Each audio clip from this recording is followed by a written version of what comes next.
ఈరోజు అంశం ఏంటంటే నేనే దేవుడను. చెప్పండి, నేనే దేవుడను. ఏమంటాను దేవుడు? చెప్పండి, నేనే దేవుడను. మోషతో కూడా ఈ మాట చెప్పినాడు, నేను ఉన్నవాడను అనువాడను అన్నాడు. హల్లెలూయా. ఏమని చెప్పిండు? నేను ఉన్నవాడను అనువాడను అన్నాడు. తర్వాత ఇక్కడ ఏమంటాడు?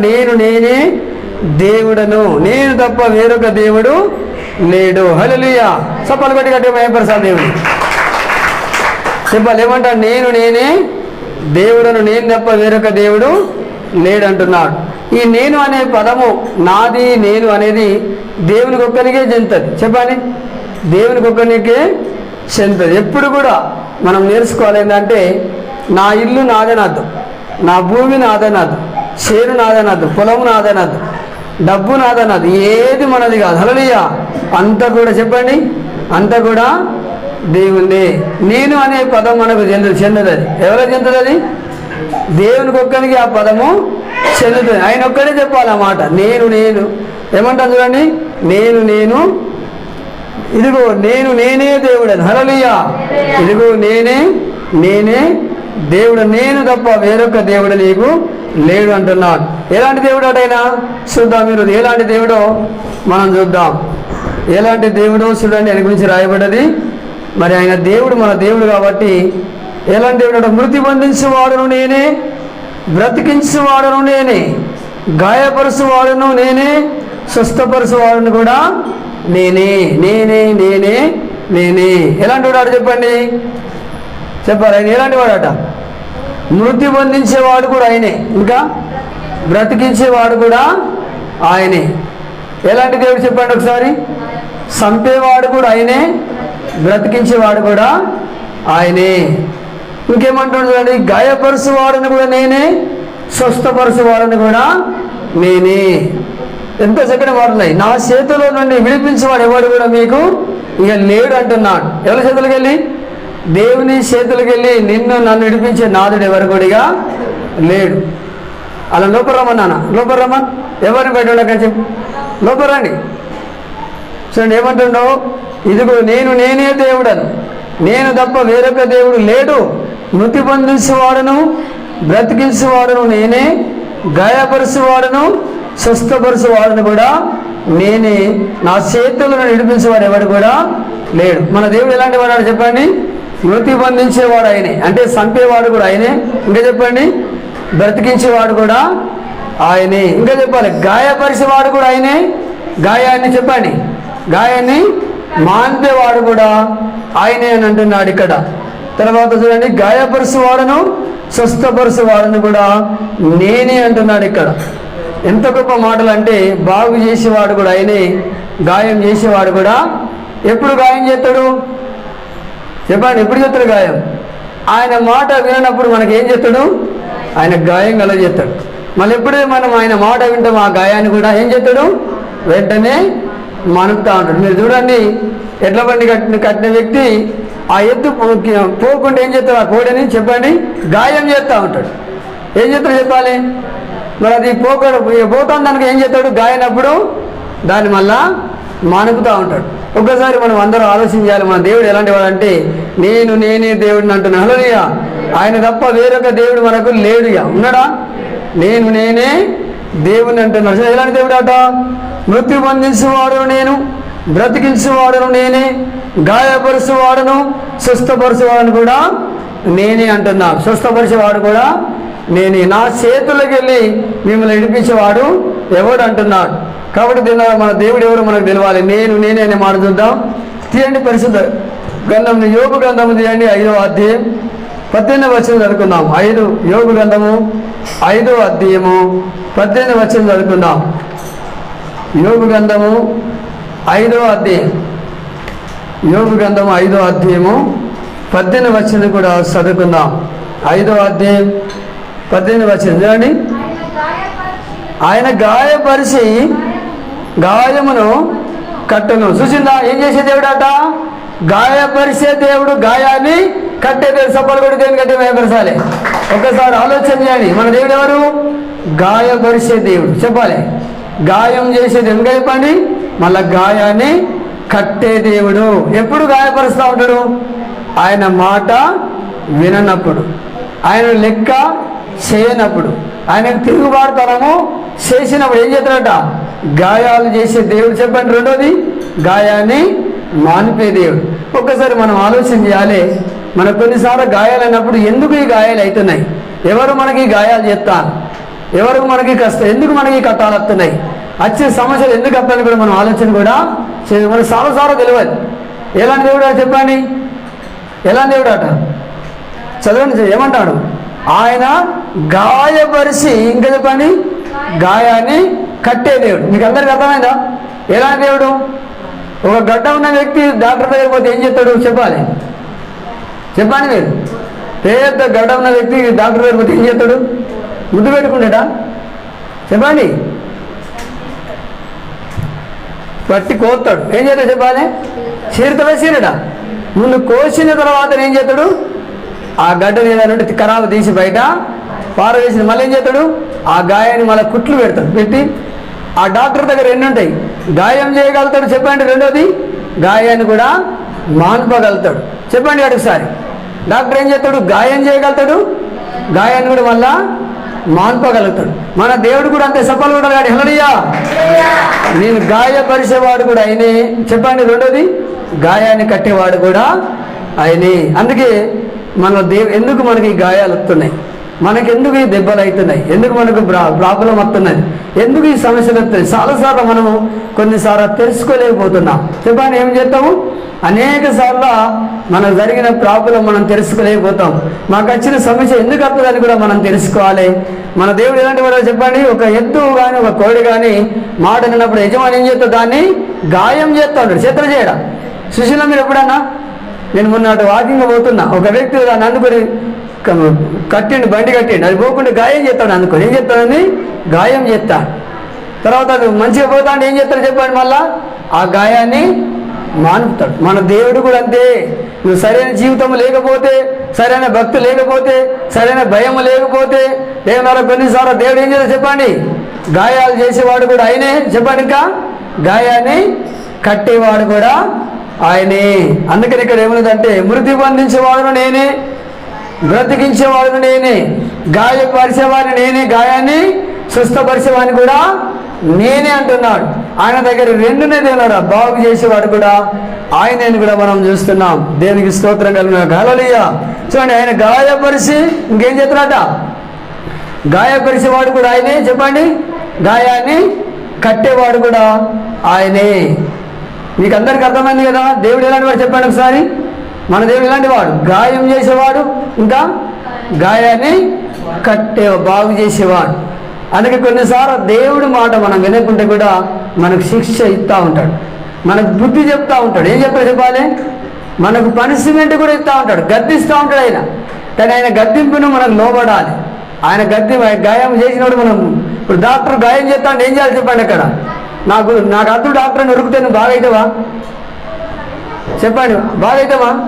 అంటే అక్కడ లోబడి ఉన్నప్పుడే మనం బాగైతా ఉంటాం. దేవుని సన్నిధిలో కూడా మనం కొన్నిసార్లు దేవుడు మనకు పనిష్మెంట్ ఇస్తూ ఉంటాడు.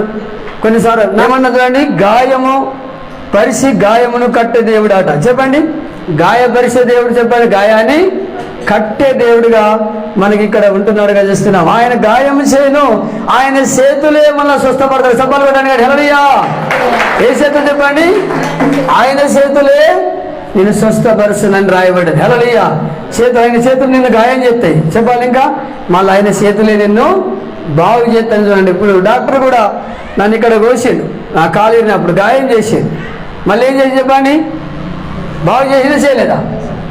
మన దేవుడు కూడా డాక్టర్ లాంటి వాడు, గాయం చేసేవాడు కూడా చెప్పండి గాయాన్ని కూడా కట్టేవాడుగా ఉంటున్నాడు. ఆయన చేతులే మళ్ళీ బాగు చేసినట్టుగా మనం చూస్తున్నాం. చూడండి, ఆయన గాయపరిచి గాయము కట్టును, ఆయన గాయము చేయను, ఆయన చేతులే స్వస్థపరుచునని కూడా చూస్తున్నాం.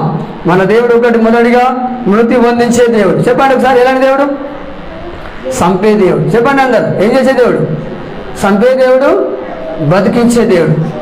లాజర్ చూడండి, యేసుప్రభు ఆయనకెరికి ఆల్రెడీ లాజర్ చనిపోతే యేసుప్రభు ఆల్రెడీ తెలుసు. మళ్ళీ ఏం చేసిండు చెప్పండి? మళ్ళీ ఇంటికి పోయి ఏం చేసిండు? బతికించినా బతికించలేదా? చంపే అధికారం ఆయన దగ్గర ఉన్నది చెప్పండి, మళ్ళీ లేపే అధికారం కూడా ఆయన దగ్గరనే ఉన్నది. ఇంటికి వెళ్ళి 4 రోజులు సమాధి చేసినాక కూడా మళ్ళీ తిరిగి లేపిండే లేపలేదా?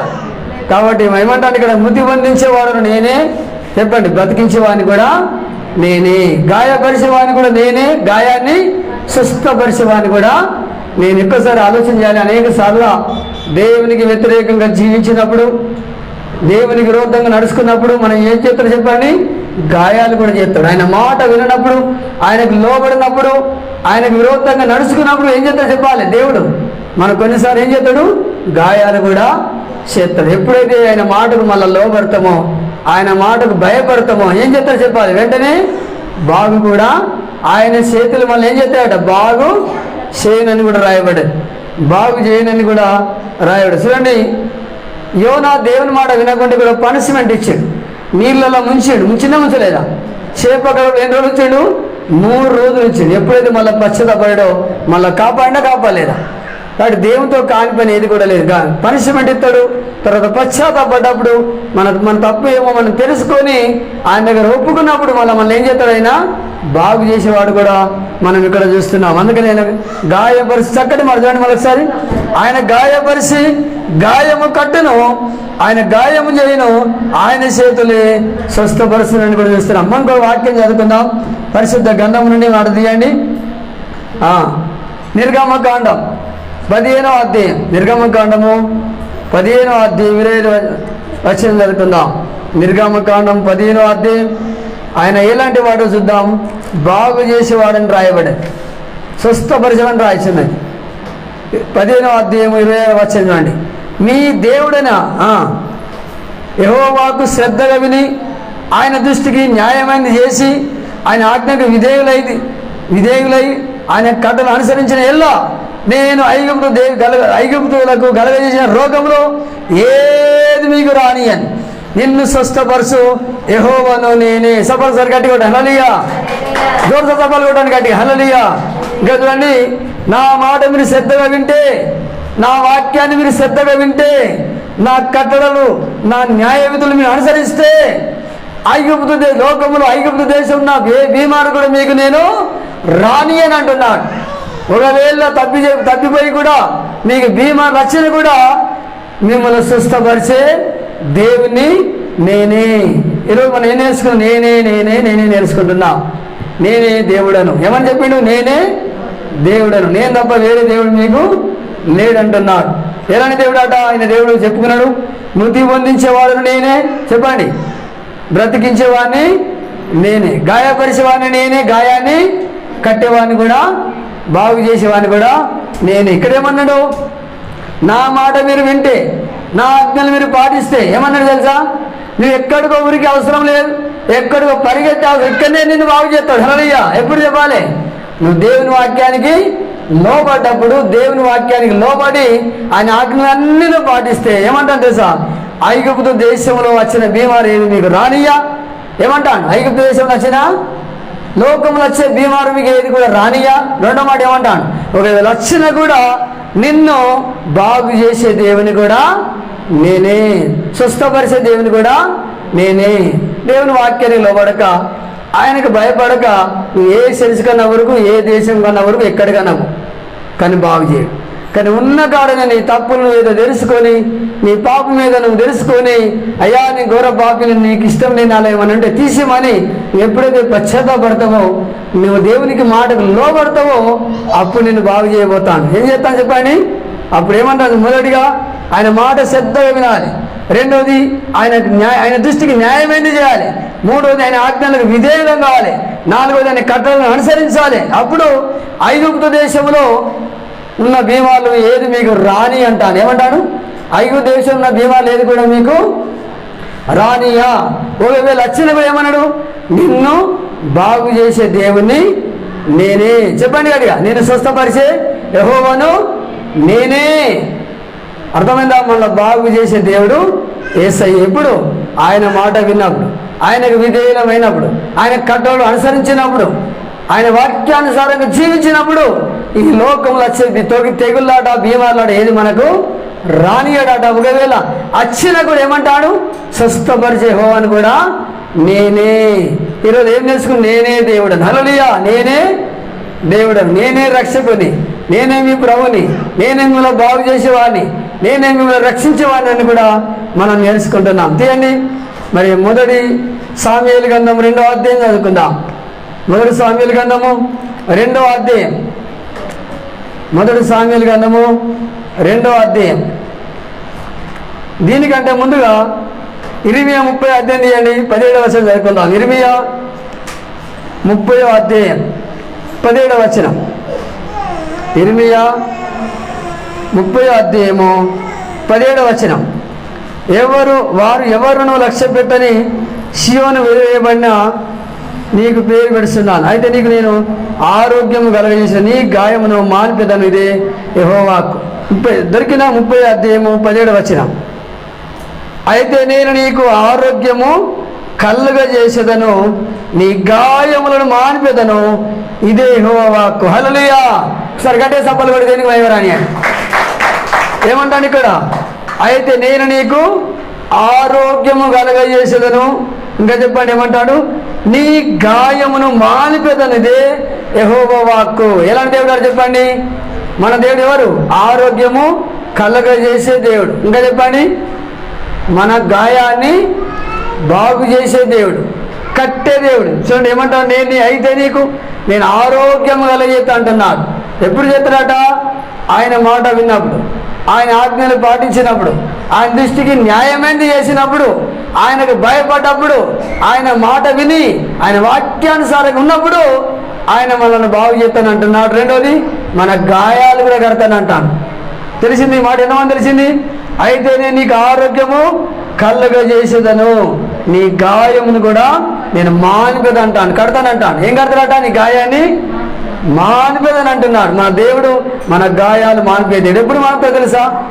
మనం పశ్చాత్తాపడి ఆయన మాట విన్నప్పుడు కూడా మనకి ఏ గాయమైనా కూడా, ఏ ప్రాబ్లం అయినా కూడా ఆయన బాగు చేసే దేవుడుగా మనం చూస్తున్నప్పుడు ఆడికి అర్థం.